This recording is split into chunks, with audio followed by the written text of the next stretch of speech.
This is the Everyday AI Show, the everyday podcast where we simplify AI and bring its power to your fingertips. Listen daily for practical advice to boost your career, business, and everyday life. A U.S. versus China AI Cold War is starting, and most business leaders have no idea they may already be participants. And it's moving much faster than hardly anyone can keep up with. About 2 weeks ago, Reuters reported that China is considering locking down its most advanced AI models, keeping its best from the rest of the world. Then, just yesterday, the Trump administration is signaling it may restrict Chinese AI models inside the United States. Yeah, read that again, because both sides are now moving to wall off AI access within days of each other. And here's why two governments suddenly care so much about who runs which model. Well, that's because this was never really about who has the most powerful AI or who has the best benchmarks. It's actually about economic growth, geopolitical power, and who sets the standards the rest of the world builds on. That's because whoever leads AI doesn't just win a tech race towards superintelligence, they gain leverage over every other country's future. And that's the fight your business may now be caught in the middle of, whether you signed up for it or not. So let's dig in. Here is the big picture. The AI power is flipping right in front of our very eyes. That's because for 3+ years, the US has been pretty far ahead, at least when it came to the open source Chinese models. But now China is actually closing the gap with open weight models. Yeah, closing the gap between the best that Anthropic and OpenAI have to offer. But now both governments are treating their frontier models as strategic weapons worth potentially restricting. And US businesses that have been chasing models and maybe using these open source Chinese models because they were very capable now might accidentally inherit some serious geopolitical deployment risk. So, on today's show, you'll learn how these Chinese models became cheaper, closer, and harder to ignore. You're going to know why a trillion parameter, yes, trillion with a T, a trillion parameter open model no longer means that you can simply run it on your computer. You're going to know why Microsoft testing Chinese models could signal the enterprise AI future. And you're going to know what leaders should deploy, document, and avoid before restrictions may harden. All right, let's get into it. Welcome to Everyday AI. My name's Jordan Wilson, and we do this every day, and it's yours. This is your unedited, unscripted, daily live stream podcast and free daily newsletter, helping business leaders like you and me keep sense of all of these developments because, yeah, they're happening at warp speed. I tell you what matters, what doesn't. You take that information, and you're the smartest person in AI at your company. So it starts here with the podcast, but make sure to go to our website at youreverydayai.com. We're going to be recapping the highlights from today's show and a whole lot more. Let's get straight into it. What the heck has happened? I mean, my gosh, as someone that's been doing this everyday AI thing for 3.5 years, the last like 5 or 6 weeks, at least when it comes to the US versus China tensions and even what each country is pushing out, aside from just AI acceleration is at an all-time high. The battle between these two nations couldn't be any higher. So, uh, like I said, in the past 2 weeks, we saw reports first that Beijing is looking at curbing overseas access to its top AI models.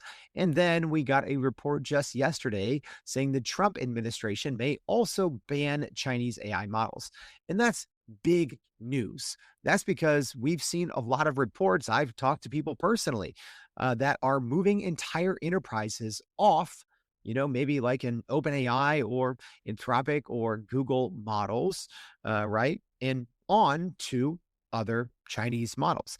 I think especially when we saw GLM 5.2 from ZAI, which was technically a more affordable, version of some of the frontier models. It wasn't quite yet punching at the state of the art um, kind of AI class, but it was getting close. That's when it kind of started, but it's really snowballed just the past week with models like Kimi K3, which is now just under the Fable 5 and GPT 5.6 Soul class. And then Quen, their new 3.8 model, which we don't have full benchmarks on yet, but it's released, which is weird, right? Normally, companies don't release models and not release benchmarks, but it's live and it's seemingly really good. And it also may be entering that top tier. So, in that upper echelon, now we might have models from Anthropic, OpenAI, and two open weight Chinese companies. So, in theory, these are models, right?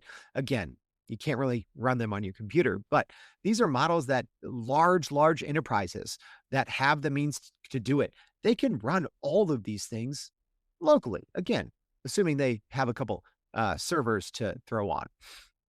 So, here's why AI leadership now decides the global superpower status. It's three things, right? It's the economy, power, and this multi-access. Okay. So here's what each of those boils down to. Whoever automates thinking work fastest compounds growth over every rival nation. And that helps whoever is actually winning AI have a leg up on the economy. Power, I mean, aside from these systems, these AI systems, because that's what there are. They're much more than models, right? They're being used in military use cases, and I've been talking about this since the very beginning, right? Before we had models that should have even been touching the battlefield. I've said the future of AI is definitely it is going to become the new oil. It is going to become the new gold. And I think that most people that hang out on the bleeding edge understand that to be true. Maybe the rest of the world is, we'll see that in a year or two, but that is the reality. If you control AI, if you control if you are in the lead toward AGI or artificial superintelligence, that means that your country will wield a or yield a power over every other country, and there may not be much that anyone can do about it. I mean, when you think about things like being able to, put cyber attacks and being able to, in theory, take down entire countries' power grids, their banking systems, right? That's what we're at. It's things that physical weapons, would try to do, right? But this is something that could, in theory, be launched autonomously at scale. That's the down and the ugly side of AI, but that's ultimately anything as powerful as artificial intelligence and these models that we have now. You have to think it's much more about, it's about much more than helping us all write better emails or helping us triage our days better. There is a bigger and sometimes badder purpose behind what nations, especially the nations jostling for power at the top of the global pyramid, this is what they want it for. And then, last but not least, it is this parity. There is this parity that's happening right now because right now, no nation leads in every access, right? When it comes to model capability, available compute, cost, adoption, and deployment, right? And I think that's one of the things that China is really working on. And just FYI, as I'm talking about this, I'm obviously right. I'm based in the US. Most of the people and companies I work with are based in the US. So I'm obviously coming at it from that perspective, if you couldn't tell already. So, one of the biggest questions is like, why? Why does China have they been coming with this open source or open weight approach? And the US just really hasn't. Well, first, some recent models from the US have done fairly okay on the open source scheme. So, Thinking Machines Labs, new Inkling model, really good. NVIDIA's open models, fairly good, but no one's been able to touch the Chinese models. Part of that is because of distillation, which we'll get to, but it always gets to why would people always ask, why would China put out these open source models that, at least 6 months ago, you could download them on very powerful consumer hardware and run them, and everyone was always confused. And I think that there's a couple of reasons. But one, it China wants to be the default on what the rest of the world builds on, because if so, that makes the all the other services that you might need to run those models more valuable. In every enterprise, here's the thing, it is a competition.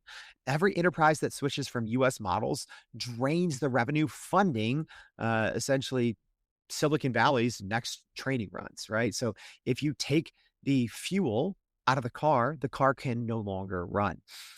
Also, huge models make enterprises rent Chinese compatible hosting tools and support. And then China gains adoption, and they weaken US's pricing power, and they keep the leverage. The other thing that most people don't talk about is controlling the narrative, something that China is obviously very concerned about and has been concerned about for many decades. But these Chinese models, right. Studies have shown that they avoid sensitive topics that Beijing does not want to discuss globally. So people are just sometimes copying and pasting whatever an AI model spits out, and they're maybe sending it to colleagues, they're sending it to clients, or in many cases, they're just putting it on the internet. Right. And then large language models start to regurgitate this, and this becomes part of the training data. So this is a way, and this gets put out in schools, media, government documents, everything. So, and you also have people using these models to distill and create other models, right? As an example, I believe Cursor's I believe Cursor's models, their first ones that were based off of Kimmy's open source models. So, why does that matter? Why does China want to control the narrative? Well, a Stanford study even found that China origin models answered political questions less directly. So it's not like these models are going to say something that overtly slams the U.S. or overtly puts Chinese morals and ethics on a pedestal. That's not what I'm saying, but it's just the nuance. It's the describing things in a slightly different way. And if you think of the game of telephone, right? Each time that happens, each time someone just blindly copies and pastes something on the internet, and then the next round of frontier models get trained on that information, and it just starts to weaken and distill maybe certain talking points that Beijing would rather not be out there. So it's much more than just about controlling the what the rest of the world builds on, and maybe sucking the US's power supply dry. It's also about controlling the narrative. All right. So let's talk about some of the more recent models. So I think this all started earlier this summer or late spring with ZAI's GLM 5.2. So that is not nearly on the same tier as the most recent ones from this past week, and that's Moonshot's Kimi K3 and Alibaba's Quen 3.8 Max. And they essentially, on some things, undercut US pricing, especially GLM 5.2. And in many cases, they have been good enough, right? We've literally read stories where, I would say more tech forward or AI native companies, but large ones essentially took their Claude spend, right? Because Anthropic's models are the most expensive. And there was a period, right, where Anthropic's Mythos 5, Fable 5 came out before OpenAI released their competing model in GPT 5.6. So there was this time and period where Anthropic had a lead in the quote unquote model wars, but it was just ridiculously expensive. And everyone's like, wait, we could use a model like GLM 5.2, which isn't that far behind their Opus class model, and we could get like 95% of the power of like an Opus model for a fraction of the cost. So they were just saying they're trying to undercut US pricing with good enough models, not necessarily by being the number one model in the world. And that's kind of where we stand now. And I said this on a show earlier. I think previously Chinese models were like 6 months behind. Now it's like 1 to 2 months. Part of that is, I think, their distillation efforts and their architecture under, right? It's not just distillation. Obviously, these labs have some of the most talented engineers in the world. So it's a combination, I think, of, number one, their distillation efforts have increased. Number two, some of their architecture that they're putting out is truly good and novel and making a difference.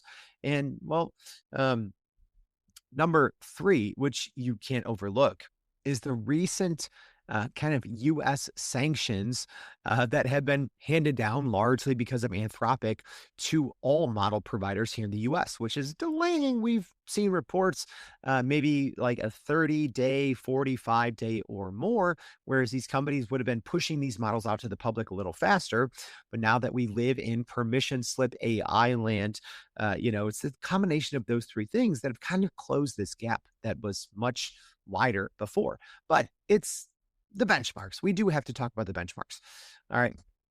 So if we look at the artificial analysis index, which we talk, the artificial analysis intelligence index, which we do talk about a lot on this show, now all of a sudden you have Kimi K3 in this same uh, tier, right? Almost as Claude Fable 5 and GPT 5.6 Soul. So on this benchmark, which is probably the best single overall benchmarks because it is a conglomerate, right? Claude Fable 5 has a 60, GPT 5.6 Soul has a 59, and Kimi K3 has a 57, right? And there is usually always like at least a 10% drop off, right? In terms of the AA index. Now it's like a 5% drop off, right? Which is not that big of a drop.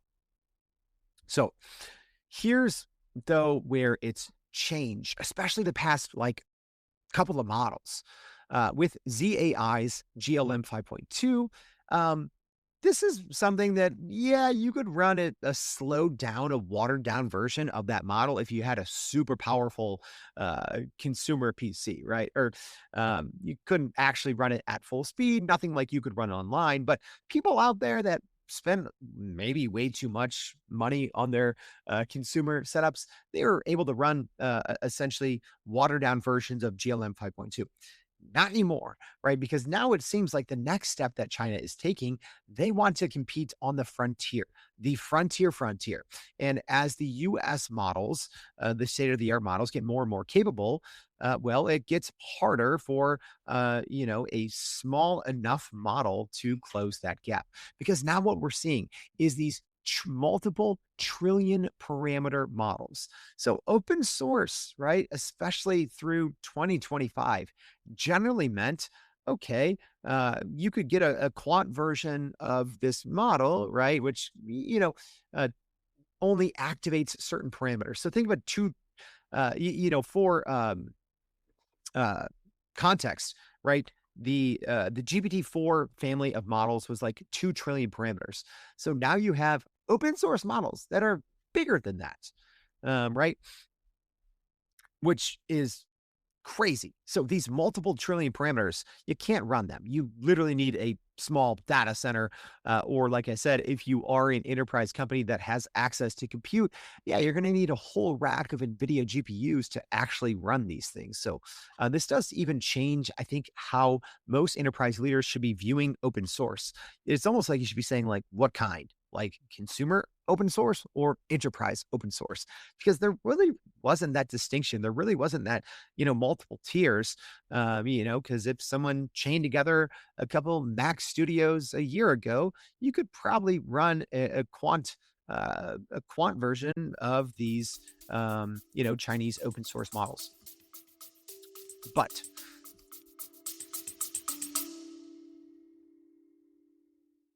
are you still running in circles trying to figure out how to actually grow your business with AI?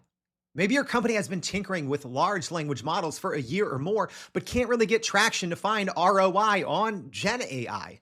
Hey, this is Jordan Wilson, host of this very podcast.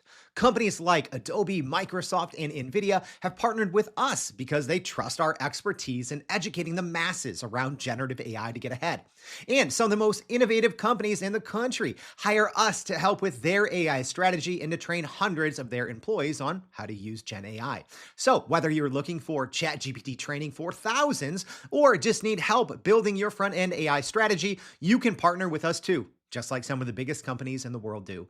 Go to youreverydayai.com/partner to get in contact with our team, or you can just click on the partner section of our website. We'll help you stop running in those AI circles and help get your team ahead and build a straight path to ROI on Gen AI. They're not exactly cheap anymore either. So, with that distinction or moving away means they're not exactly cheap. And so, for me, when I'm looking, right, if I'm a business leader, well, I am, right? But I'm not necessarily making enterprise decisions at Fortune 500 companies, although I do advise those type of companies. Um, Before, even 2, 3 months ago, you say, yeah, look at open source models as an alternative. Today, I don't really know why people should. And maybe that's largely because of what OpenAI has been able to do, right? In terms of cost per intelligence index, right, which I think is just as important as the overall intelligence from artificial analysis. But this essentially says, how much are you paying to get these tasks done? Right? Because all of these benchmarks, right? Artificial analysis runs it and they say, here's how much it actually costs to get all of this work done. And what we've seen is, well, Anthropic's models, this is not one where you want to have a big lead. You want to have a bigger bar chart. No, that's bad, right? Anthropic's models are ridiculously expensive. So, as an example, it costs $2.75 per task. Whereas OpenAI's models are much cheaper, up to a third cheaper. So their smaller version, GPT-5 Terra, is 82 cents. And what's interesting here is actually the Chinese models, Kimi K3 and Quen 3.7, actually cost more than GPT-5 Terra. And the Quen costs more than the mid tier. Um, oh, sorry, I don't have this one on the benchmark here. But right, when you have a leading state of the art model, and it's costing about the same or even less than the open source model. So it's like, okay, maybe there's a couple hundred companies in the US that can actually go out and run this themselves without paying API prices. Because if you are paying API prices, at this point, you would probably just should be using OpenAI. Um, because when it comes to price per task, which is what is ultimately going to matter, they're winning, right? Or maybe you are looking at Grok and MetaMuse Spark, right? You remember on the show last week, I said it was a really bad week for Anthropic with all of these new open source models coming out, but then also with Grok and MetaMuse Spark 1.1 coming with some pretty good models that people weren't expecting, especially on the coding and software engineering side. But similarly, artificial analysis has this quadrant when it's cost per task, and the essentially intelligence or the artificial analysis intelligence index score. So essentially, you want to be in the upper left hand corner, which means you have the smartest model at the cheapest cost. And none of the Chinese open source models are in that quadrant anymore. That obviously it resets as new models come out and the medians and the averages all change. But right now, the three companies in there are OpenAI, Grok, and Meta. No open source Chinese models, where this is actually a quadrant that they used to dominate, which is why I think 6 months and a year ago, it made a lot of sense for business leaders to be looking at Chinese open source models, especially when they were a little bit more tameable in terms of what you can do without having a multi-million dollar, compute setup. but it's just not the case anymore. So for me, anyways, even though I know that the war is going to rage on, if I'm making decisions, I'm looking at these charts and saying, well, there's maybe not that big of a reason for us to look at these models unless you do want or need that open nature, which I know some companies obviously do. But it's no longer just the cheap API prices that reveal the true cost of using these models, right? Because you have these aggressive Chinese prices that shows their strategy is not just competing for money, right? Because there's other subsidies, cloud cross selling, competition, and also still these lower prices force enterprises to question the expensive closed model defaults. So I know that the models from the past week, right? Specifically, Kimi K3 and Quen 3.8, they may not still fit in the traditional open source, cheap Chinese models to use paradigm, but there are still those models. They will still continue to be developed, and I think that there will be a place for them. Um, but it comes to distillation. We can't get to, 20 plus minutes and not talk about distillation. So, distillation is essentially where, for the most part, Chinese companies take. It's just like they copy the questions and they copy the answers, for a lack of a better term, from the big AI model provider. So it's just like they copy the answers on the tests. They take all the hard work from the American companies and use it to train their own models, right? And that accelerates the progress, but you still can't explain, how they get there. Um, just through distillation, that's not enough because they have had some great advancements, the Chinese companies, in architecture and just their overall execution. So AI model distillation isn't universally illegal. It's highly frowned upon, and it is, sparking some backlash politically and economically with export controls. I think we're going to continue to see those ramped up now here for the rest of 2026. But, these alleged Chinese practices do violate contracts and have led to major U.S. national security actions.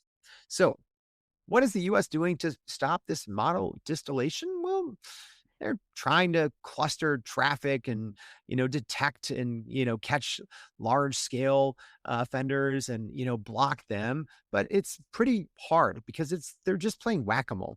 A US House committee did, though, just unanimously back a bill to sanction foreign actors for extracting US models. But uh, laws in the US are a slow moving machine, right? So it could be many months or multiple quarters or even more than a year before something like that ever becomes law. But these published open weights cannot be recalled. So businesses can still adapt them anyways, right? So when models go open source or open weight, it's kind of like the cat's out of the bag at that point. So the US can try to restrict access, but that could potentially backfire because Washington can, yeah, they can pressure, via export controls or otherwise the chips, the cloud access, procurement, sanctions, and all these other things. But the restrictions may just protect the technology while raising the cost for American companies. Uh, like I said, if you are restricting these models, but companies already have the weights, you may just be keeping money ultimately from other ecosystems that could power the American um, enterprise, right? So I think the writing, though, is kind of on the wall. And I think it's actually Microsoft's some of their recent actions that show, I think, what we might be looking at when it comes to how should large enterprises be looking at or using these Chinese models. So reportedly, Microsoft was evaluating DeepSeek for cheaper Copilot Cowork model routing. So not for all of Microsoft Copilot, right? And this is just according to reports. I don't believe Microsoft has confirmed anything yet.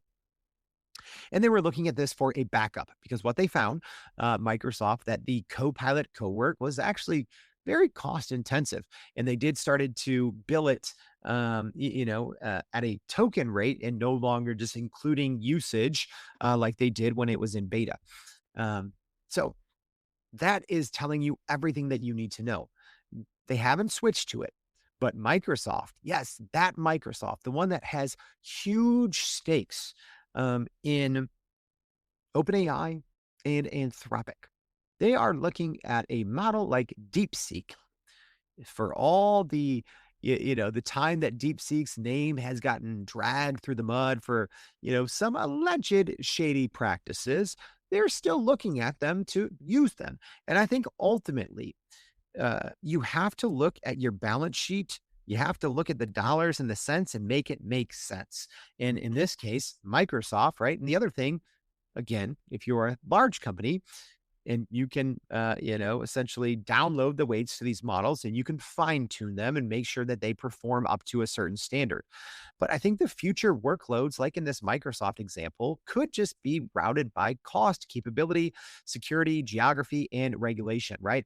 I've been a huge advocate over the years for who knows, maybe we'll get there eventually, but the mixture of models, much different than a mixture of experts, right? That's using a single model. And then the model kind of calls on the different experts and the different parameters in this dense model, right? Mixture of models is similar to model routing, but it's just using, right? I think Perplexity's Model Council, Microsoft has something similar, but it's, well, when you put a prompt out there and there's just a router and it might send a simple prompt to one open source model, right? That's a good example. Or it might send a complex prompt to 100 different models and then an orchestrator model to go in and collect all the information. And maybe half of those 100 models are open source. But I think, if anything, this shift, though, does weaken loyalty to one model and rewards flexible architecture. I do think that is probably the future where enterprise leaders need to be focusing on. So, as we wrap up, let's talk about that. What is coming next and what business leaders should be doing now? Well, I would do this. I'm going to say expect controlled openness. All right. Whether it is China placing export on their open models, which I know kind of goes against the very reason they put them out there in the first place. But that's another topic for another episode. But I would expect controlled openness. So either China is going to restrict probably the U.S. From using their maybe most frontier models, and or the U.S. may also restrict the usage of some of these Chinese open models as well, especially as now these models are getting more and more capable, more and more autonomous. And when it comes to cyber, things are getting a little bit scary-ish, right? I think in 6 months, a year, that's when things are going to be getting like real scary. In terms of these autonomous models, as they can technically get smaller, faster, more capable, and well, more open source. That's when these exports are going to, or these export controls are going to come in. So expect both nations to probably just share older models, but maybe guard their best. But what you need to do is inventory where your current Chinese open source models are running, and then route those tasks by cost, security, and policy risk. And then you need to document your sourcing and be ready to swap out a model or to, go to your plan B when and if those government restrictions harden. All right, I hope this episode was helpful. But like I said, whether you know it or not, there's a good chance if you're using open source models, that part of your plan might need to be modified pretty soon, because the war between the US and China when it comes to AI is heating up. So I would expect a lot of back and forth racket. So don't get stuck in the middle. Don't waste hours every single day toiling over it. Just tune in to us here on the show and the newsletter at youreverydayai.com, because we're always going to keep you up to date. I hope this one was helpful. Thank you for tuning in. Hope to see you back tomorrow and every day for more Everyday AI. Thanks, y'all. And that's a wrap for today's edition of Everyday AI. Thanks for joining us. If you enjoyed this episode, please subscribe and leave us a rating. It helps keep us going. For a little more AI magic, visit youreverydayai.com and sign up to our daily newsletter so you don't get left behind. Go break some barriers, and we'll see you next time.